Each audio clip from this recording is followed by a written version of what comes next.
Hello, and welcome to our Animation Resources live stream. I'm Davey Jarrell. I'm a storyboard artist in TV animation, and I serve as the Director of Programming at Animation Resources.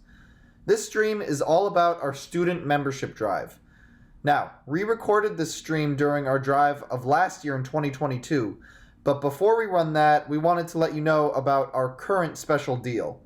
If you're currently a student, you have from now until November 6th to sign up and receive $10 off of your student membership for this year and all subsequent years. That's 4 years in total, so you get to save $40. Fellow storyboard artist and Animation Resources board member David Hoffmann, who goes by Pez, joined me on this podcast to talk about the benefits of this membership for both students and educators. So there are so many reasons to join Animation Resources, especially if you're a student. And some of the biggest reasons are, first, the big lie. Not with like election and politics and stuff, but in the animation world, the big lie. Basically, the big lie is that once you graduate from school, you'll get a job in animation. So I'll break it down. The biggest misconception most animation students have is that school is preparing them for a job. And this just isn't true. You can go to the best animation school in the world and graduate with honors and still not be qualified for a job. It just isn't possible in a school situation to teach students everything it takes to be a functional professional after just 4 years. So unlike in grade school, in college, at least in a lot of majors, especially in art majors, grades are meaningless. And chances are your employer doesn't care if you even graduated from college. All the employer cares about is whether or not you can do the job in a timely manner with quality results. So then, what exactly is the point of school if it isn't training for a job? Networking. Networking is part of it. Yeah, it's a forum for learning. So a good animation school can do two things. Like you said, networking. It puts you in an environment where you're surrounded by students and teachers who know their subject and are trying to do the same things that you're trying to do. And that can be a very supportive environment to learn in. And second, school can provide you with resources that may be more difficult to get access to in the real world. So university libraries are labs filled with books and on important subjects, and colleges mostly host uninstructed life drawing sessions. There's always screenings, film festivals, lectures by top industry professionals, and all these extracurricular activities may not be accessible to you after you graduate. So it's really important to take advantage of them while you're still there. But there just isn't enough time in 4 years to go over everything that you're going to need to know to work. Instructors may encourage their classes to study and work on their own skills outside of class time, but a lot of students are kind of stuck in that grade school mentality where if it isn't being graded, then it doesn't count or it doesn't really matter. And the truth is, in animation particular, the work you do outside of class is more important than what you do in the class. So what can you do in school to be as prepared as possible to get a job in animation? And that's you need to learn to learn. So learn to set your own goals, determine a curriculum for yourself, work to improve your skills, push the envelope of your creativity, of exposing yourself to as many different ways of thinking about art, and just learn to grow. So look at what college is offering you. Talk to professionals, ask them what you should be learning, and supplement your college work with self-study. Don't just do what you want to do what you need to do. It's very hard and very time-consuming to gather all the skills and frame of reference you need to be a professional, but it's a lot easier to devote the time while you're still in school. So if you wait till you graduate, self-study is going to have to compete with all that adult stuff like paying bills and all that. And Davey, how long did it take you to get your first gig after graduation? Only about A month and a half. You're a jerk. But that's but that's because I found animation resources at the start of my junior year, so I got a big head start. You cheated. Like you didn't find us until No, well after you graduated, right? No, well, Animation Resources was Animation Archive at the time, but so I graduated, back in the Stone Age in 2003, and I don't know when Steve started the archive. It might be 2004. Raise your hand, Steve. Right. I don't know, something like that. But yeah. I mean, I was in Ohio, and like when I graduated from art school, people didn't even know how to get into the business at all. It was crazy. Even, I mean, I had a fantastic foundation studies program, so I learned drawing and painting and like the traditional art skills. But the animation program at my school was kind of a joke. And, thankfully there was a couple of teachers there that were really good that taught me some stuff I needed to know. But when I came to California in 2006, I started volunteering with Steve Worth, and he started showing me stuff that was like, oh, I need to stop looking at the cartoons that I grew up watching. Because I was doing, because for me, I love old school cartoons, but that's what I grew up watching as a kid was the old stuff. Because I was like, I don't like the Shirt Tales. I don't like G.I. Joe. I liked Bugs Bunny, and I like, Mighty Mouse and stuff like that. Yeah. So Steve opened my mind to a lot of the art. I'd already taken illustration history, and I was familiar with some of that stuff, but I don't know, just thinking more like an artist, and less like a fan was like a big leap for me in my early years of development. And how badly do you wish you knew about this and knew that information while you were still a student? That'd been cool. Probably wouldn't have taken 4 years after graduation to come out here if that would have been the case. Right. It's scary, when you're graduating from the Midwest and then you're trying to get into the business and you don't even know anybody. And let's say part of the reason it was different for me is because I went to school in Los Angeles, so I was already knew all you guys. That's right. Yeah. So and now I've been in the business for I think 17 years. 17 years straight. It's pretty amazing. Well, I had one period where I couldn't find work. It was during the writer's strike of 2008. That was the best learning experience I've had because I had geared myself to only do a specific type of cartoons because that's what I wanted to do. And then I was showing my portfolio to try to get whatever work I could find. I couldn't get work doing anything except for the stuff that they weren't making. And so I really had to work hard at showing that I could work on any kind of show. Yeah. A friend of mine, Janet Diamond, she's a producer in animation. She would say, well, if you can draw those shapes, how come you can't draw the other shapes? They're all shapes, right? Like, she's right. They are. So just got to build the muscle memory. That's right. Yeah. So this is exactly where Animation Resources comes in handy, where it like kind of fills in these gaps. So everyone needs to, like you did when you were looking for work in periods where you were unemployed, you need to build your own curriculum and open your mind to creatively and build the skills that you need. So every student is different. Every school is different. There are so many online courses and books to study from, but even those aren't enough. And the world of creativity is wider than you could possibly imagine. Animation Resources has gone to successful animation professionals like Ralph Bakshi, Will Finn, Sherm Cohen, and asked them what resources have been useful to them in their work. And every other month, Animation Resources publishes downloadable reference packs filled with this kind of material that these advisors recommend. This reference pack will help you with your self-study program and open your mind to the possibilities that you didn't know existed. So that's the first thing. That's the big lie. So the truth is that your degree is only half of your education. It doesn't mean anything. It's something. Nah. No, okay. The only reason you need a degree is if you decide you want to be a teacher and not work in the business. And that's something. Because if you want to stay in Ohio and not move and not try to work in the business. But you know what's different now is like with the pandemic, we're still in work from home. Like, I mean, Davey, you're in your office right now, aren't you?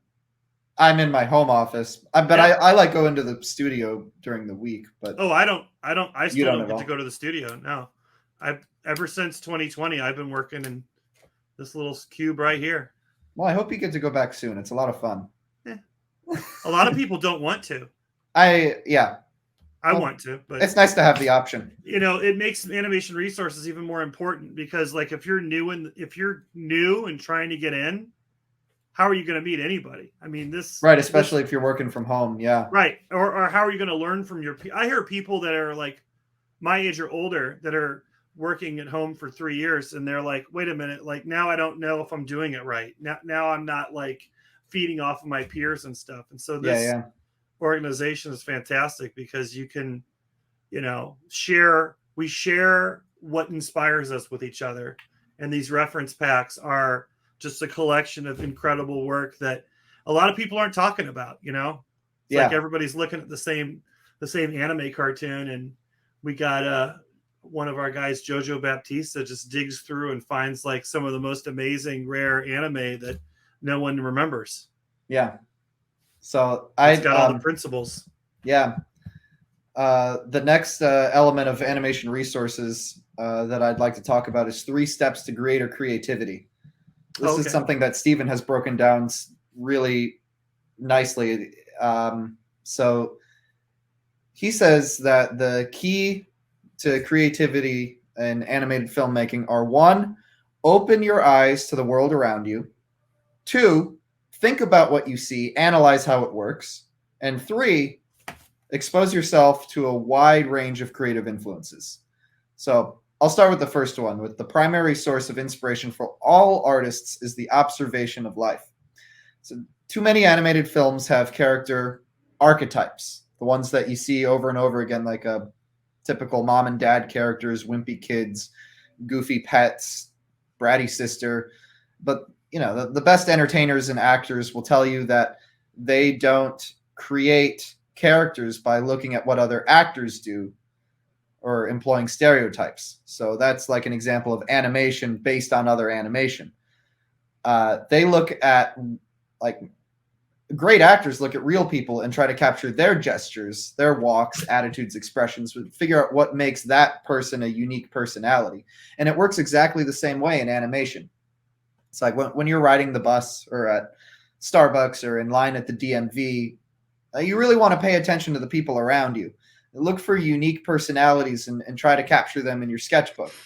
Exaggerate, caricature them to see how you might put across that personality in animation. It's so important to go out as a cartoonist.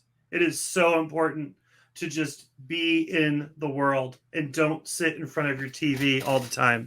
You are so right. You have to like go out with your sketchbook and make fun of people. Yeah. I go sometimes. My friends and I will go out to this place Zebulon over here in Frogtown, and we just bring the Post-it pad and just start drawing all the funny faces of people that we see. And then you know what? Sometimes those people's faces end up in cartoons that we're making. They'll never know. They'll never know. Right. Yeah. But you're right. It is really important to draw from not like just a model, but draw from real life. Yeah. Yeah, because that's where new personalities and new ideas come from. So the next step, number 2, is analysis. And analysis is the core of what it means to think like an artist, as opposed to like what you mentioned earlier, thinking like a fan. So when the average person sits down to watch an animated film, they're swept away into the fantasy, and they let their film direct their imagination and entertain them. But a filmmaker thinks differently. Once your mind is trained to understand the process of filmmaking, you'll never be able to sit in the theater as an audience member again, which is, in that way, that's kind of sad, but it's a trade-off, though. And then people hate you. People will hate you, so it's definitely I'm like, a trade-off. But sometimes, like, you're watching something and you're like, you just can't help but see all the mistakes that are being made, and you're like, I can't enjoy this. You have to shut it off. Yeah. This is when filmmakers look at a film, they're looking at the application of techniques. And like, how does it establish the characters and environment? How does it set up conflict? How is the pacing working and the contrast, mood, sound, color, all that stuff. So if you turn your brain on and the creativity will follow is the idea. Yeah. And step number 3, expose yourself to a broad spectrum of artistic creativity and not just the few things that you already know all about and like. So when you as a filmmaker are watching movies or shows or animation, you shouldn't just limit yourself to what you personally like. You want to focus on what you can learn from. It's really, animation should just be a small portion of what you expose yourself to. In order to be creative in animation, you need to understand and appreciate all of the art forms, studying the history of all the art forms, filmmaking, music, painting, sculpture, dance, literature, all that. If you want to train yourself to think analytically about film, choose really good examples from the past to study. It's like classic movies are filled with cinematic techniques that animation still hasn't done. In the entire history of animation, there have been thousands of animals chasing each other, but how many gothic horror movies have there been animated?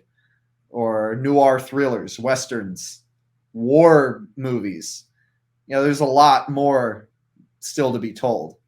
And another advantage of using older films as reference is that you're more likely to pull technique from them because you can't really imitate the content. Is if you're looking at a World War II movie, the situations and dialogue are so specific to that time and place. So instead, it kind of forces you to look at the acting and the staging or cutting. So then you're not stealing, you're taking that technique and then adapting it to your own context.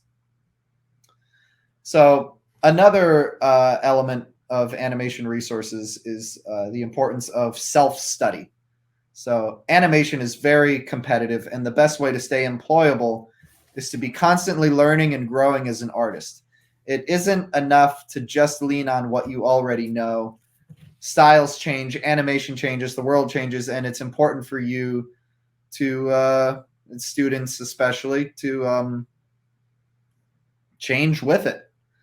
At Animation Resources, our advisory board, they let us know what's in their self-study, and then we share it with you. And I don't know if that's an experience that you can find anywhere else. And finally, I'd like to talk about the library of your mind. A lot of young animators seem to think that all the reference they need is on Google, but that isn't true. You have to know exactly what it is that you don't know in order to grow. So recently, a book was published showing great artists in their studios, and their workspaces were all different, but the one thing they all had in common is they had bookshelves totally packed with reference. I'm doing okay on that front, but I can definitely be doing better. So if you want to be a great artist too, follow their lead and push your boundaries and expand your frame of reference by building your own library. It can be books or it can be a hard drive. I guess my hard drive is pretty good because it's got all the animation resources ref packs. So the format doesn't matter. What matters is the impetus to know more than what you currently know. Do you have anything to add on about student membership, Pez? I think that it's really competitive. If you're graduating like today, I mean, how else are you even gonna like get ahead of the game if you're not involved in something in this or something like it? I mean, there's really nothing that's as specific as animation resources, because I feel like, I don't know, that you can do one of those animation adventures. I guess Steve doesn't like what I'm talking about. Sorry about that, sir. I feel like this is very specific because, like some of those things online, they teach you how to do a specific thing, and you're like, oh, I learned how to storyboard this sequence here. But this organization teaches creativity. It's like okay, the first time I ever got the concept of what Steve was doing, I actually hadn't met him yet. I was in art school. It was my senior year at art school, and I had this illustration teacher. His name was C.F. Payne. He did the back cover of Reader's Digest. He may still do it. He did it forever. And the first assignment we had in his class is we had to make like a clip book. It was like a huge binder, and we went through all these magazines, and he was like, just put anything in there. And he was like, make lists of stuff you need. And we were just essentially like, why can't we just use Google? And it was like, no, you need to like look at all these different things, so that way you have a big library of stuff ready to go, and you can look at that stuff and be inspired by it. And so I that's what they used to do in the days before computer. And so now Steve has taken that idea of like the clip book that you look through, the reference book, and now we have these reference packs. It's way easier to deal with. I carry them around on my phone. I have them on my computer here, right there. And it's like anytime I'm just like stuck, I need an idea. I need to like think about a scene in a different way, or think about like character design or like a technique. I can just look at this stuff and I get inspired, and you find yourself not imitating the same stuff every time. Right, because I think you'll have a natural inclination to, like, if you're just using Google, to search in the same kind of thing that you always search, or the algorithm will give it to you. Mm-hmm. So yeah, I think that's great. Like, so two things. I work on some Looney Tunes stuff, and then I work on the SpongeBob thing. So right now, both of those sort of can feed each other, right? I can learn from one and then work on the other, but it doesn't always work like that. Sometimes, I was working on Tuca and Birdie, which was like an adult animated show, and those are like human bodies with bird heads, and so that's basically human figure drawing, which is the complete opposite of drawing Looney Tunes characters, because it's like that's like shapes and lines of action and squash and stretch and stuff, and there was no squash and stretch in the other show. Yeah. So I found myself looking at a lot of vintage illustration and the drawing courses and a lot of that stuff that Steve is and the board of the advisory boards put together for us. Well, I hope you're convinced to join. If you're still watching, then I assume you are. I can't recommend Animation Resources enough. With the bi-monthly reference packs curated by our board, the bonus archive, and the podcasts, you will have a great start at building a personal reference library of material that will serve you for your entire artistic career. And it's a huge bargain. It's only $70 per year if you're a student or educator, and $95 per year for the general membership. There's also a quarterly membership, which is $30 every 3 months. But remember our special deal. Students, if you join anytime before November 6th, you save $10 on your membership every year for the next 4 years. You can sign up right now at animationresources.org/membership. One more time, that's animationresources.org/membership.